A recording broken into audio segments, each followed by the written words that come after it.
Hey, Millage Gamers, welcome back. We are fashionably late as always. We're doing so because life is just busy, things shake and move, pun intended. And before we get started, or I should say, let's just get started. Adam, tell us what happened to people on Xbox. Well, before we do that, you should probably start recording our audio because I believe you haven't done that yet. Yes. I have not. The joys of streaming. That's okay. I got our cameras mixed up and I just had to fix those real quick too. Yeah. Anyway, moving on. So what's happened is, unfortunately, for a lot of people who have, okay, well, let me start over. Final Fantasy 14 has finally come to the Xbox. So if you're a fan of Xbox and you've been wanting to play Final Fantasy 14 for a long time, there's been a lot of back and forth, and finally they got it done. So now you can play it, and it is free to play up till, I believe, level 70. So have a lot of fun with that, but be careful what you say, because apparently some common terms in Final Fantasy 14 are bannable on Xbox. So if Xbox sees you putting those into your system, you can get kind of soft banned. So basically, the first thing you're going to want to look out for is the word free company, which in Final Fantasy 14, free company is a guild. That's what they call their guilds. You have a grand company, which is kind of the faction you can join in the game, and then you have a free company, which is your player-made guilds. And apparently, the words "free company" sounds like soliciting to the Xbox AI. So if it hears you talking about your free company or come join my free company, it's thinking that you're going to go out there soliciting people, and it's going to ban you. So be very careful if you're going to be talking about free companies or having people join them or wanting to join other people's. The other one that I've seen people talking about is the word harvest dance, which is one of the emotes. It's just kind of this funny little emote you can do. Apparently, the ST at the end of harvest and the D at the beginning of dance looks like STD, and that is it's going to be, that one's going to be filtered out. So it's going to be HARVE ** space * ANCE. So apparently it is banning people for certain phrases. It is also filtering out certain phrases.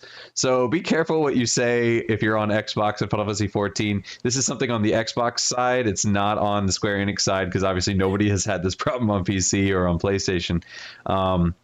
But yeah, so be careful of that. And this is an AI thing. This is not people on Xbox banning people. This is 100%, the AI is catching it, and it just hasn't caught up to like, oh, this is actually something people will say. So in time, I'm sure this will get fixed. But until then, enjoy your game. Be careful how you chat. Yeah, you gotta learn. That's right. So, what does that say about the communities, though, that PlayStation doesn't ban this and Xbox does? Well, I mean, the game's been out on PlayStation since PlayStation 3. I mean, it's been out for a really long time. So, I don't think PlayStation necessarily I don't know if PlayStation filters or not. I think there is a filter on there, but you can turn it off. I've had mine turned off. But the thing is, too, is this is not through the place. If you do it in game, what happens is, you press the button, it goes down to the little thing, it pops up a little place where you can type in your stuff, and then when you hit enter, it shows up, and it's all done in game. It's not done in the it's not done on the PlayStation itself, in a sense. Like, you're typing on the PlayStation, but the message is being sent through the through Final Fantasy 14. So I don't think PlayStation normally would be able to catch things like that. But apparently Xbox can. So yeah, I don't know. It's just weird. Or the other possibility is people are using this in Xbox chat and they're not typing it in the game chat. They're using it in maybe they're on like setting up parties or groups on Xbox and just doing it through the chat there. I'm not sure how it's coming up, but apparently, yeah, typing it in is causing trouble. Very good to know. So, Anton, what's happening on the PlayStation side? First, before that, I just wanted if you guys can explain your little pun at the beginning of the show. They don't look like it because they are wide awake. At 3:30 last night, they got quite a wake-up call, right? I didn't woke up. I think I woke up, though.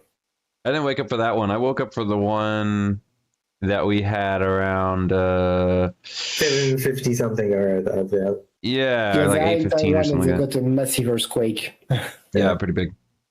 But all my stuff is still up. So That's amazing. My stuff fell down.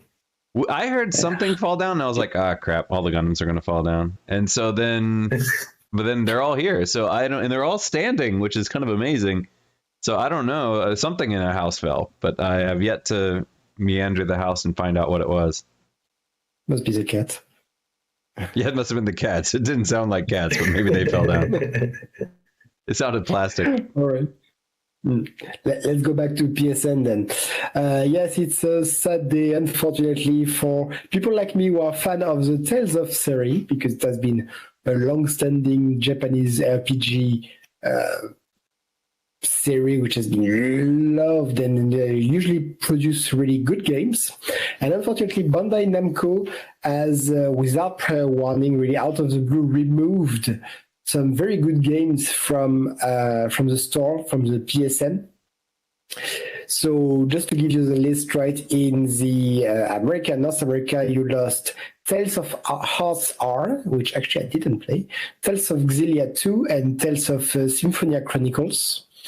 In Europe, you lost Tales of Hearts R, Tales of Graces F, and Tales of Zestiria, which is one of the best actually. And in Japan, they lost Tales of Innocence R. So if you were planning to do all the Tales of at some point, unfortunately, PlayStation is not going to be your platform of choice. It's going to be very hard. You can try to find a physical game if you have a PlayStation 5 with an actual CD slots. Otherwise, you are screwed. And you will have to buy a PC to try to get these. Not even sure all of these titles are available on Steam. Maybe, I hope. But it's a shame because they are very good games. And they are just gone. So, shame for us. And it hasn't been explicitly said why Bandai-Namco delisted these games. I have no clue why they did it. Must have a good reason. Maybe they had to pay some fees and the games didn't sell good enough. I don't know. But yeah, that's a sad news number one on my part. Yeah, I've been seeing a lot of people talking about this online. They've been mentioning how it's just been delisting, and a lot of people are complaining about Bandai Namco. There's something going on with Tekken that people are talking about, and there's just a whole bunch of stuff that's been going on. I saw like people, they had like memes, and they're like fans of this series, fans of that series, fans of this series, and every single time I see it, I'm like, okay, I got to post it again. Bandai Namco said Elden Ring was going to have English in our region. It did not. And then when I showed the email I got from PlayStation saying that, we're going to pass this along. We're getting a lot of complaints. They said they're looking into patching it, and it's been out how many years now, and still no English localization. So, So I cannot recommend Bandai Namco products, even though I love Katamari and many other Bandai Namco games. So it's very disappointing. Yeah, that's sad. Yeah, knowing that I will buy the next Tales of, but at some point I would have liked to do the Symphonia Chronicles because that's how it all started, right? So yeah, I'm sure it's gonna be somewhere on PC. Just need to find out. Yeah, what's most concerning for me is the fact that, like you said, you can get the physical version, but I mean, these are old PSP titles or, PS3 titles. Modern titles, a lot of times, require basically a day one patch, which means that, moving forward, if they were to do this, say, in 2 console generations for current gen games, even if you have a physical edition, that might not be enough. It still might not work. It might be looking for that day one patch and being like, nope, it's not there. Sorry, this game's not going to run.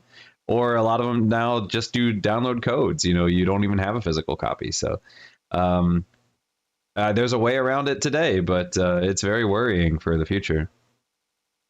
So keep on your old console and games. It's going to take value in the future. Yeah. Yeah, we had that video that lots of people liked what Adam was saying again about digital ownership and those sort of stuff. Again, rehashing this sort of same arguments. And then it's just it comes down to digital stuff, and it's kind of terrible, kind of at the same time that like, yeah, you can spend thousands of dollars. I mean, we know this as gamers, right? When free to play started coming up and you spend thousands of dollars in a game and then eventually the game's gonna shut down. You know, very few games are gonna be like World of Warcraft, which could potentially run for the next 30, 40 years. But most games at some point, the cost of, you know, maintaining a dev team, of maintaining server costs, of maintaining patches and all that sort of stuff, it's not worth it anymore. You're not delivering your 15, 20% returns to the people who are investing in your company, right? Or your board of directors. And so it's unfortunate. But I definitely agree with what we got a lot of comments saying, you know, now's the time to buy physical games where you can, or switch to systems that do have physical, or pay that extra money if you do have the ability to buy those special physical editions and stuff. So you do have the ability to play that. But then Adam has a good point. I'm not sure how this works though on PlayStation, but on PC, right? You can. So again, I don't have like a physical drive. I haven't had a drive inside my PC even forever. So this doesn't work on PC anymore. There's no way to load physical games onto my PC. Yeah. Gun. Yeah, a lot of PCs don't do physical anymore. Like that was when we bought our previous computer. Yeah. We took the CD drive from. I don't know. When we got the previous computer, the one that I had that for 7 years, even then they were like, when they were surprised that we wanted to put a CD drive in it, they were like, why? And we're like, well, because, you know, my wife still burns DVDs and stuff from time to time. So, you know, we need it. But then on this new one, they were like, the tower doesn't even support a CD drive. Everything you'd have to do external. There's no way around it. So, yeah. I think now I'm thinking about it. Yeah. Go on, John. No, go ahead. No, I just wanted to say there's not even the little floppy disk kind of stuff there was before. You know, yeah, they used to have a bunch of slots on the front. Yeah. They don't have those anymore. A lot of towers don't have them. You guys must have seen that April Fool's prank from Cyberpunk. We were like, yeah, special edition, Cyberpunk 2077, 65,400 3.5-inch sticky discs. I'm like, oh, it looks fun. No, I haven't seen that one. Yeah, lots of things. Those were the days. We're all that age. Okay. Yeah. I think there are PC systems. What I was going to say very quickly was that GOG, and there's a few online platforms which do allow you to pay money to the platform or the developer, and then you get that DRM-free version of the game that you can then keep in perpetuity as a digital file stored on a backup hard drive or a USB. Hopefully, I don't think mainstream companies are going to do that, but I think definitely indie devs are going to do that going forward. Possibly. Possibly. All right.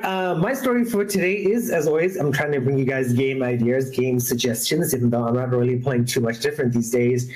When I was researching this on Monday, I was like, oh my God, where did all these reviews come out? And there was like, I was looking at something and I'm like going through the top reviewed games in the last week, and I found this game called Supermarket Simulator. Yes, another simulator game, and something really crazy, but like, I don't know if you guys have this, but like when I was a kid in South Africa, right, we had two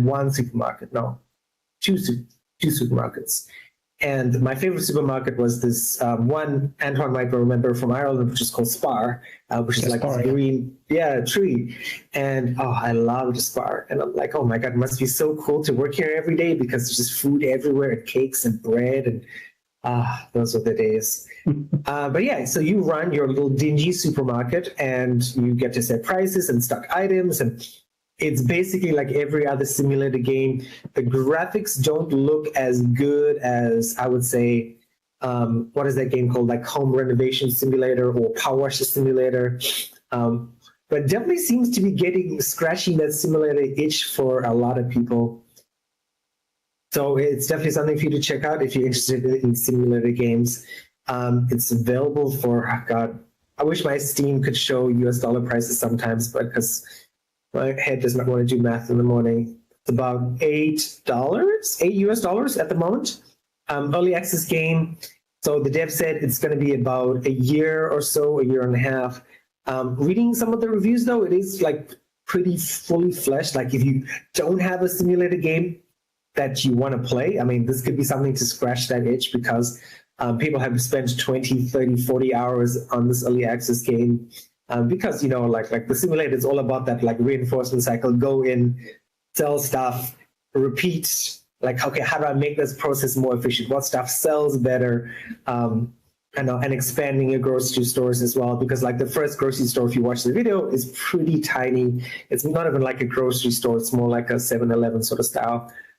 So yeah, check it out on Steam. I wish this would be on Switch, available on Switch at some point. This would probably also work really well on the handheld, since that's all I'm thinking about these days. So give it a try out on your Steam Deck, your Asus ROG Ally, or the new one with Intel's chipset, the MSI Claw. And if you bought this already, please comment down in the video. Let us know if you like it or you don't like it, or what you think about it, and where it's going to go in the future. But yeah, that is my first game suggestion for today. Yeah, in the same vibe a few months ago, there was a gas station simulator, which was pretty cool. Did you try it? No, I have not tried. The last simulated game I tried was the home renovation one, and I played it for about an hour or so. The number at that two? point, I just number 2 just came out. Yeah. So, but no, I haven't played. Like that was the last one, and I played it. I just haven't gotten back into the mood of it. I'm still 19 hours into Up There Riser. All right, let's move on then, Adam. Round 2. All right. Yeah, I've never played a simulator game. Maybe at some point I'm going to have to try one. All right. So for my second story, it's going to be about Discord. So Discord is coming out with ads. They are going to be coming out sometime this week or next week. They said it was within the week of when they announced it, which was maybe a couple days ago. And so basically what's going to happen is at the bottom left-hand part of your screen, you're going to be getting a little ad pop up down there. And yeah, that's new. So apparently a lot of services are doing this. Obviously, Netflix has been doing it. I think some of the other, maybe Amazon or something, they've been doing ads as well. So, this is just kind of par for course. Traditionally, Discord was making its money off of its Nitro subscription service, which was typically $2.99 to $9.99 a month. But now I guess maybe either that's not enough or whatnot, which is a lot of that. A lot of these people are raising their prices because apparently the model was not profitable, and so they've kind of had to reestablish. Now that they've gotten that growth in there, now they have to figure out, well, how do we actually turn this into dollars? But Discord is one of the few companies that actually was growing, has been growing, as opposed to having layoffs, and part of that was because of the pandemic. So. But apparently they need money now, so they are doing these advertisings. Like I said, they're going to pop up in the lower left-hand part of your screen. But Discord doesn't want them to be your typical advertisement. They don't want it to be your average, just something pops up. They want them to be fun. And so what they are doing is they are going to be calling these advertisements sponsored quests. And what happens is when you see a sponsored quest on your screen, there will sometimes be an in-game task that you can complete. So if you're playing a game, maybe there's some sort of task you can do in the game, and if you do that task, then you will get a reward, or you will get rewards from the advertiser or for the advertiser for completing these quests. So interesting concept. It'll be interesting to see how they do. Also, how intrusive these things are. They do say it'll be in the lower left-hand corner, so it might just be kind of thing where it's like an internet banner and it's easily ignored and it changes basically nothing. Or yeah, the fact that they actually want you to do something with it. It'll be interesting to see what happens. Maybe a little dramatic, but it really sounds like a recipe for disaster. It's what about if it actually works? Yeah. More. Yeah, exactly. It's one of those things where you're like, it sounds innocuous, but then, our corporate overlords will find some way to turn it into something horrible. It's kind of like, it's kind of like I saw all over the internet over the last few days, because, April Fool's was just 2 days ago here in Taiwan, I guess 1 day ago, yesterday for you guys at statesides. But, people are saying the worst thing about April Fool's is that it shows us that video game publishers and developers know exactly what we want. They just don't want to do it. Because on April Fool's, they always show us all these great things, and people are like, oh yeah, they get our hopes up. And then, of course, it's all a joke. And it's like, so you clearly understand what we want. But yeah, It's true. True. Yeah. All right, Antoine, story number 2. Yeah, so story number 2 will be based on the story of accessibility. You know that it's a big theme in video game, right? Because if you want to sell more game, you have to get your game more accessible to the more people, you know, so to most people. And so Sony developed a patent to use a PS5 controller to output braille. So for people who have visually impaired players, right? And enhance their ways there to enhance accessibility in gaming. I'm sorry, my brain is crumbled, so I'm having difficulty putting a correct sentence, but let's try that again. So yes, Sony is developing put out a patent to output braille on a PS5 controller. How it would work, basically, it would use vibration on the touchpad to mimic braille text, allowing players to feel the pulses for subtitles and on-screen text. And it came out properly. Oh yeah. So it's a very good patent and innovation. Just for now, so don't get your hopes high too fast, because a lot of patents are developed every year. Not all of them pan out, right? So it'd be great, but let's wait a bit more to see if it's actually a viable project and if it will come out, because it'd be great. I mean, the PS5 controller is already a very, very good controller with haptic feedback and everything. So definitely sounds like feasible stuff. So it would be very good for this community to be able to play more game, and that's the best I wish for them. Yeah. Yeah, I think a lot of these technologies are going to happen faster. I think, not to hit on what is that expression again? I don't know. Basically, I'm going to talk about AI again. I'm sorry about that, but because I had this amazing demo this last weekend with this new AI startup called Hume. It's called empathetic AI or something like that, and it's just a demo at the moment. There's very little information available, but basically, you go to the demo, you click Start Chat, and it is the most emotional, realistic human voice I've ever heard from an AI, and every time you talk, it analyzes and it gives you that very professional psychological term of, okay, I detected anger, resentment, a little bit of excitement in your voice, and this is how I'm going to respond, because mathematically speaking, this is what you'd respond when someone has these 3 indicators in their voice, and it was goddamn amazing. And I think a lot of these technologies are going to be able to help people who are visually impaired, right? Where someone can say okay, this is what Joe needs because Joe is visually impaired, and so I can do this for them. And you wouldn't even have to program it all in. Is this big, massive, all-knowing AI, right? Because the CEO of NVIDIA said we are 5 years away from AGI, right? So an AGI would be a computer which can think and reason just like we do, but of course has the access to the world's knowledge. And access to the world's knowledge, you can sort of help every single player with whatever their need is in some way, which would be fantastic. I think it's bringing more people into gaming, explaining more people why they should play games, or maybe they shouldn't, or if people have issues understanding certain things. I think it's taking, I remember Adam talked about the story of PlayStation's little helping mechanism where you can go to somebody to ask them help. I forgot what that's called, Adam. I don't remember what it's called. Some kind of assist or something. Like player assist or something like that. Yeah. So I think this is more accessibility is always good, basically. Cool. All right.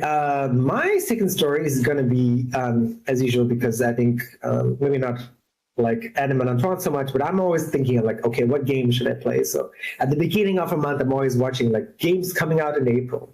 I watch 1 or 2 YouTubers and their games. So today I'm just talking about games coming out on Nintendo Switch in April.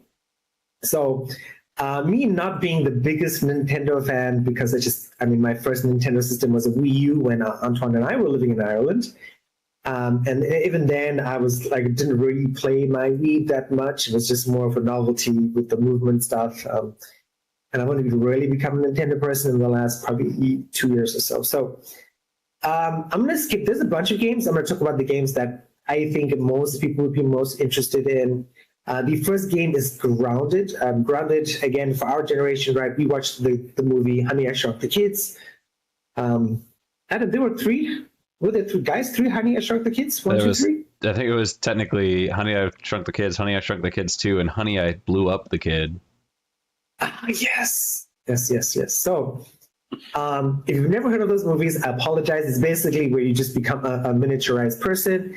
And this is what the game is about. This game was made, I believe, by Obsidian. And this is like their first sort of very, very different game.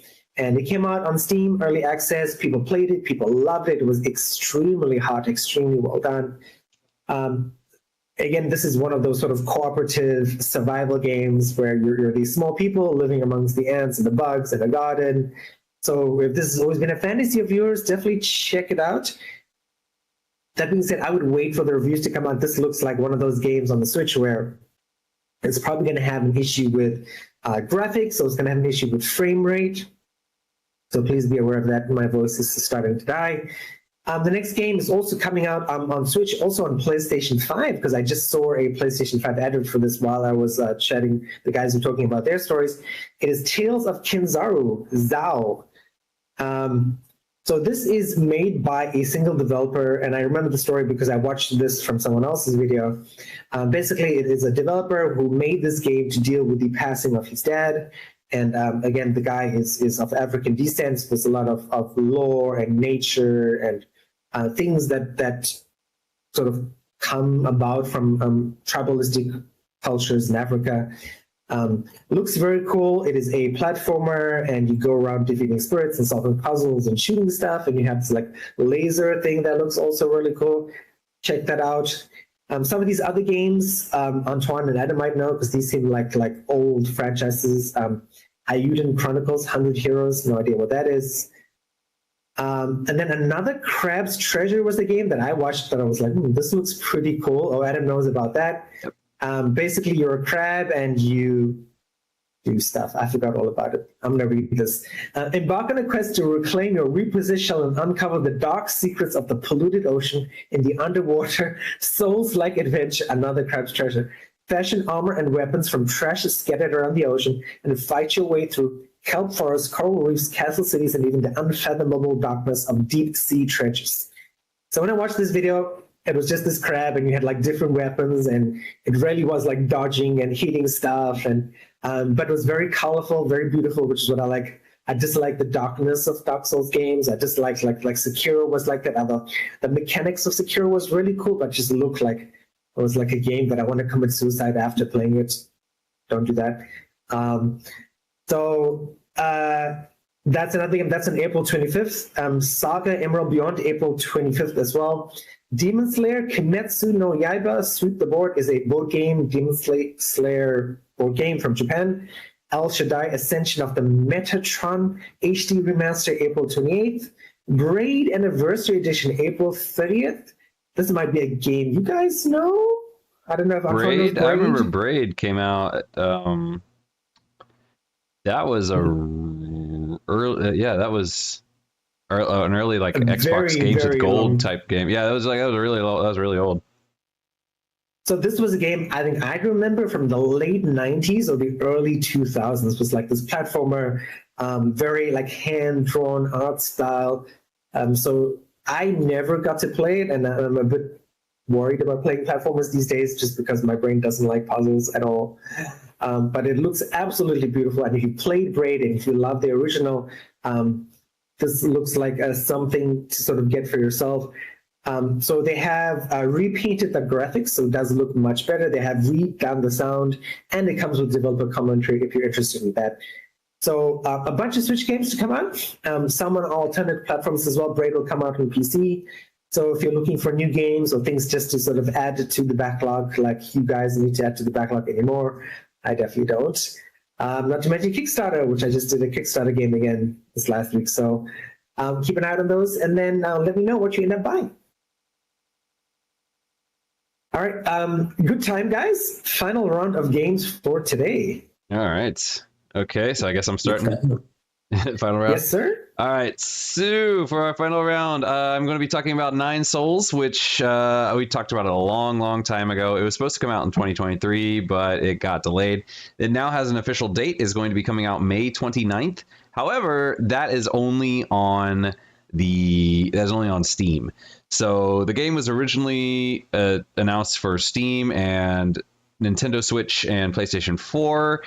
We have a release date on the Steam. We do not have a release date on the other two platforms. We don't even have a mention on the other two platforms. So I'm kind of wondering, like, are they still planning on bringing it out? I would assume so.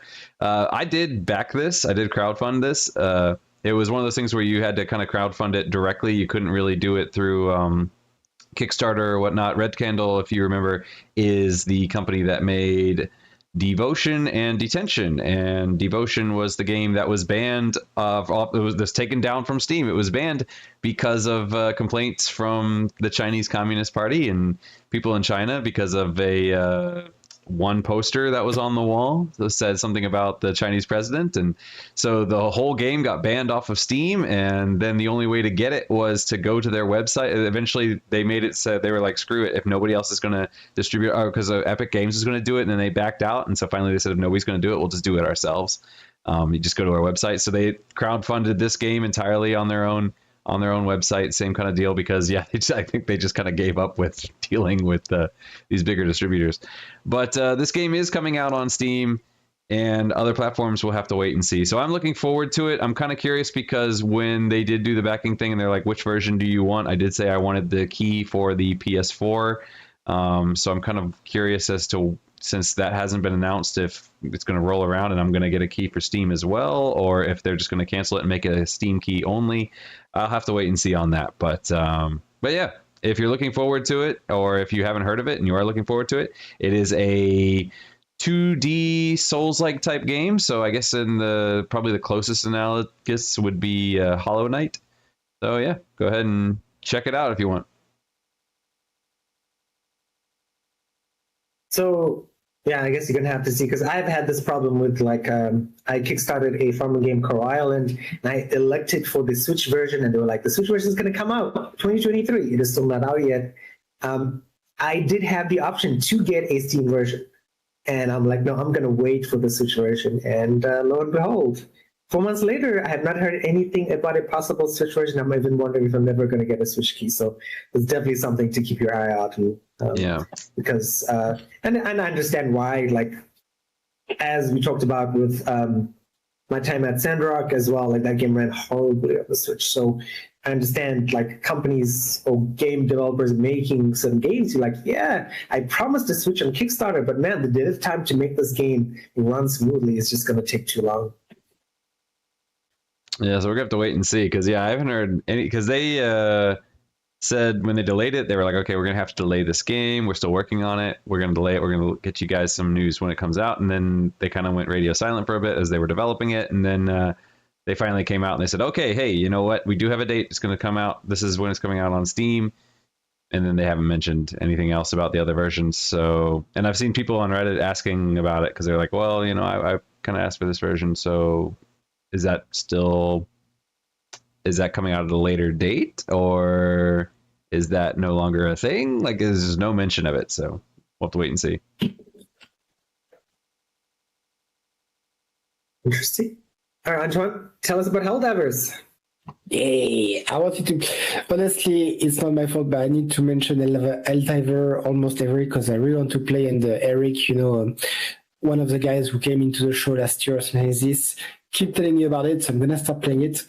If you hear the scratch during the cat's just scratching the carpet, that's the noise you're hearing. Anyway, so Helldiver, something is very, very fun is going on, and Arrowhead must be smirking something bad, because In the past few weeks, we had, the exosuit coming out. We heard about the vehicles coming out. How do you call this? Malevolent Creek has been conquered and freed for the by the super citizens, by the super democracy. And so everything sounds like it's going well. And the automatons are fighting back because automatons are extremely hard to kill. Bugs are hard to kill. Automaton is another level of hard to kill, right? And because Malevolent Creek has been conquered, the reinforcements are coming with super heavy tanks or walkers and a gunship. So good luck, super citizen. It's gonna be hell for you right now. So yes, that's just the news, just to say that automatons got reinforcement.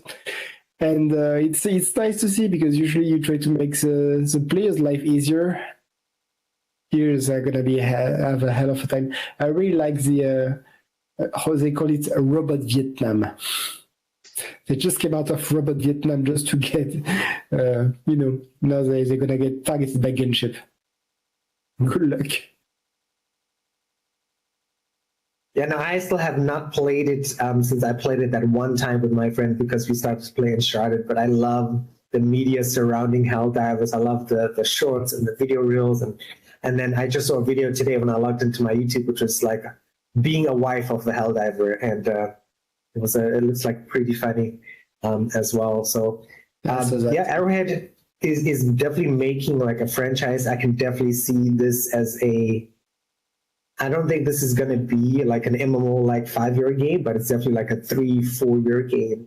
Potentially, maybe they could make it go longer depending how they want to do it. But then again, it's just all the media surrounding it, all the fun stuff, all the thing that says Helldiver system updates that I get on my phone when I'm looking through show content is just pretty fun. So I hope I get to have a chance to play it again, but at the moment, probably not. So just I couldn't find, because on Helldivers there's not really any official trailer on this. So for the video I had for today is something that I actually took from a YouTuber called Stilosa, because that's the best video. Like he made a video, like a 40-minute video you don't have to watch, but in the first minute of it you can clearly see the new enemies coming up and he freaking out like, what the hell is that? I have these big towers coming in front of me. Oh my god!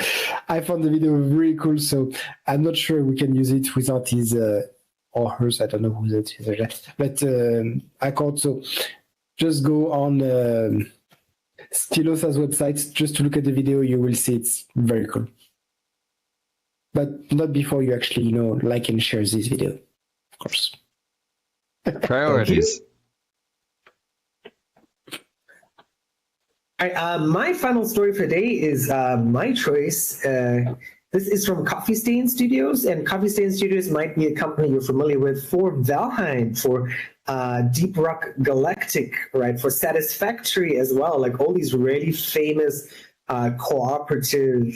Well, of course, Satisfactory is like an automation game, but Deep Rock Galactic is like action. Valheim is like survival action as well, and they're coming out with. I think it's amazing that these studios get to try out all these sort of like varied games, but the game is called As We Descend. It's a roguelike deck builder with the soul of a strategy game, which is the thing that caught my eye. And I just love the look of the game. I love one of the first things, if you're looking on Steam, is just see the cards. There's not too much sort of details about the game at the moment, but I just love, like sometimes to me when I look at a game, the art is just like, wow, this is beautiful.